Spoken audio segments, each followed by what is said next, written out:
at peace, stress free, let it be.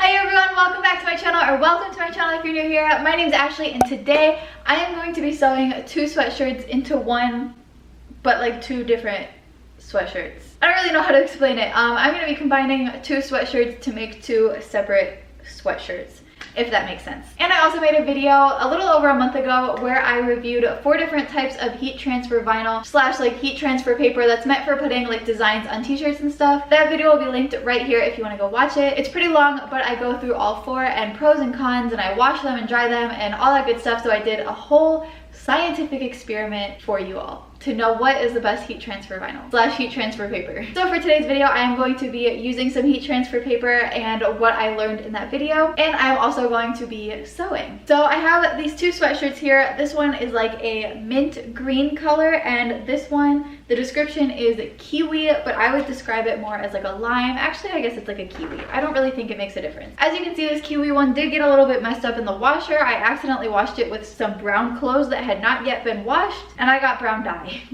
on it, which sucks because this is forever out of stock when I was trying to buy it, and I finally caught it when it was back in stock, and then I messed it up. So the story of my life. So basically what I'm going to be doing in this video is swapping these like neck pieces, swapping the hand like ribbing sleeve thing, I don't know, and swapping the bottom ribbing. So the lime green one is going to have a mint neck sleeve and bottom cuff thing, and yeah, vice versa. All switched, you know? So that is what we're doing in today's video. It should be a pretty simple project, but I always think that, and it never turns out as easy as I think it's going to be, but hopefully this one is pretty simple. So if you end up liking this video or finding it helpful, be sure to give me a thumbs up down below so that I know, and also feel free to subscribe to see more videos from me.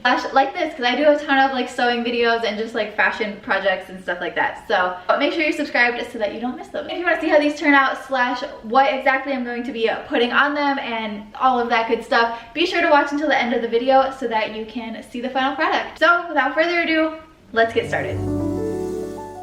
So first I started by seam ripping the neck part very carefully so that I didn't make any like holes or anything, and I just seam ripped all the way around. Still seam ripping. This took a very long time, but there's the neck ribbing part, and that's what it looks like without the neck. And then I just went through and cleaned off all the little threads off of the ribbing and off of the sweatshirt. I guess time management. This is the only time I'm good at time management apparently. So then I just continued seam ripping on the ribbing of the sleeves and also the ribbing on the bottom. The seam ripping took a very long time, but lucky for me, seam ripping is one of my favorite parts of sewing, and it makes messing up all worth it because I actually really enjoy it and I find a lot of peace in seam ripping. So yeah, I just did that for a very long time, and this is what it looks like without the neck, the arm, and the bottom ribbing pieces. And I also did it to the lime green one as well. I just didn't film it because it's repetitive. So then I started taking all of the pieces that I had just taken off of the mint sweatshirt and lined them up on the lime green sweatshirt. So here I'm taking the side that I want to be the front of the bottom ribbing and then the front of the sweatshirt, and I'm putting them together because once I flip it, those are both going to be on the outside. So the right sides should be together, if that makes sense. So right sides together, and I'm pinning it all around the rough hem seam thing that I just like seam ripped. For the cuffs on the sleeves, they have this very clear like inside and outside seam, so you know which side is definitely supposed to be the outside. So I just put that piece that's supposed to be the outside and lined that line up with the outside of the sweatshirt, so that the part that's supposed to be the inside is facing outward, and I just pin that all around. Keep in mind that when you're pinning all of this, you need to be stretching the ribbed part. All of the ribbed parts are a little bit smaller than what you're pinning it to, so you do need to stretch it. So I did the same thing for the other sleeve as well as on the neckline, and then I did it on the other sweatshirt but with the other pieces from this sweatshirt, if that makes sense. So that's them. And then I went ahead and sewed it. So I just did a little like front and back stitch to hold it in place, and I'm doing a straight stitch first. And while I'm doing the straight stitch, I want to make sure that I'm pulling the ribbed part but not the bottom green part, if that makes sense. So I want to be stretching the ribbed part as I'm doing my straight stitch. I'm doing about a 1/4 inch seam allowance. If you have a cover stitch machine, you could use that as well, but I don't. I just have a regular sewing machine, so I'm just going in with a straight stitch first. And that's what it's gonna look like on the outside. And then this is what it's gonna look like on the inside. Then I'm taking a zigzag stitch and I'm increasing the width and length of the stitch because I just don't really need it to be that small. And I'm just going over the straight stitch to kind of reinforce it. You don't have to do this, it's not really necessary, but I just wanted this to be nice and secure.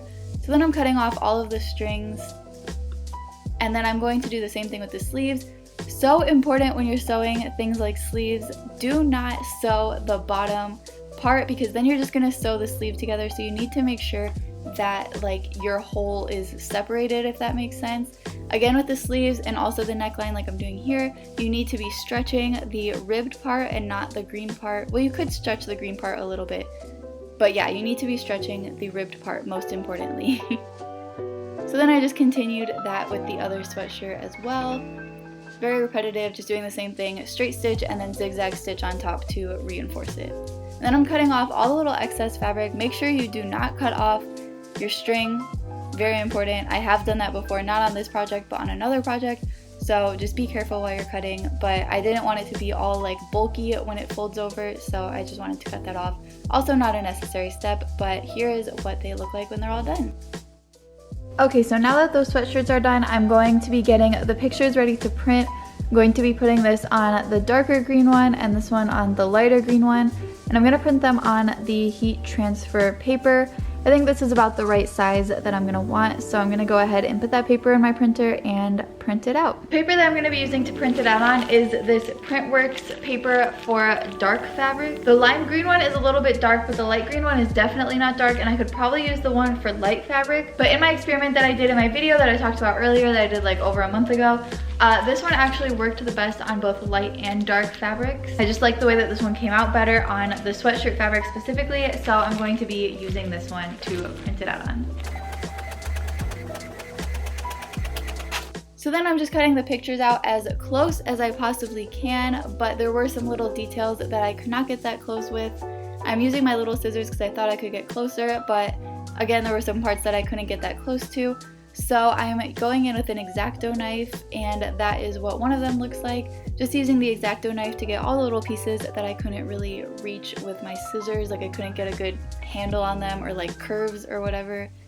So I'm just doing that for both of the pictures. These little hearts were like impossible to cut out. And then I'm going to be putting the sweatshirt over my iron, so I want it to be centered. I don't really think you have to do this, but I just wanted to do this so that my sweatshirt was like nice and stretched out. And then I'm going to be placing my picture on it. And then I'm just lifting up the sleeves to get a good idea of how centered it is and where I should move it. I did end up placing this a little bit lower than I wanted to, but that's okay. I peeled the backing off and then I put some parchment paper on there. And now I'm just ironing on top of it, being very careful that none of it is getting wrinkled underneath. That's very important. I made that mistake in my other video when I was trying this paper. But this is what it looks like when it's all done. And I'm doing the same with the other sweatshirt, again making sure it's centered on my iron. And placing my thing. You can peel the backing off because it's not sticky, so it doesn't really matter. These hearts, I had to use the picture to reference them because I cut them out like individually. Again, I was peeling the backing off to save some time and making sure that everything was centered. And then I put the parchment paper on and placed the iron on the hearts first to make sure that nothing was being like folded or wrinkled or anything because they were really tiny. And then I just kept going around and checking parts that were lifting and re-ironing them, and that is how it came out. You ready for the try on review? So here's the first one. This one is so cute. When I originally had this idea to kind of like switch like these parts of the sweatshirts, I thought of it with the dark green sweatshirt and the light green trim. So this was the one that I originally had in mind. And I really like the way that this turned out, but I don't think I like just the color combination alone as much as I like the other one. I do still really like it though. Obviously the brown is pretty noticeable. I was thinking maybe I would end up like tie-dyeing black, but I'm not sure how I could do that with like this on it. I don't know. I'm pretty sure this would just get like dye all over it and then it like wouldn't look the same. I'm not entirely sure. Initially when I was ironing this on, I thought I ironed it on way too low and it was gonna be like right here, and I was like, oh my gosh, I messed it up. And then when I held it up, I was like, yeah, that is way too low. But actually now looking at it, it's not that low. I think I would want it like maybe like the top of it right here. So not too much higher, but it is a little bit low, but I don't think it looks that bad. I think it looks pretty cute. I got these in a large because I wanted them to be a little bit oversized, and it fits really well. Nothing feels weird like where I sewed it. I think I did a really good job. This is the first one. Let me show you the second one. Here's the second one. This one is my absolute favorite of the two. I just love it so much. I love this mint color so much more than I thought I would. I love the little picture of Buttercup on it. It is so cute. Yeah, I think of the two, I'm going to end up wearing this one the most. I just like this one so much more. I got the positioning better on the picture the second time when I ironed it. This was the second one that I ironed. And yeah, just everything feels so good about this. It just feels like the perfect sweatshirt to me. So that is the two sweatshirts that I made. That is the end of this video. This was such a fun project. If you have some like plain sweatshirts that you want to make a little bit more interesting, less plain and boring, or if you just want to like upcycle some old sweatshirts, doing this where you like switch the sleeves and the collar can make it look so much more interesting. And then using the heat transfer paper or heat transfer vinyl to put a design on it just adds so much to it and makes it so much less like boring. So thank you all so much for watching. If you like this video, be sure to give me a thumbs up down below, or if you found it helpful, also feel free to give me a thumbs up down below so that I know. Also be sure to press the subscribe button down below if you want to see more videos from me and more sewing videos and just more videos like this one, because I do a lot of these. I love doing different like clothing projects and stuff, so there's definitely more coming. And comment down below which of the two sweatshirts is your favorite that I made. If you're watching this video because you're looking to do a similar project for yourself, good luck. I hope it turns out great. If you're not, hopefully this could be entertaining and you enjoyed watching it. Thank you all so much again for watching, and I will see you all in my next video. Bye.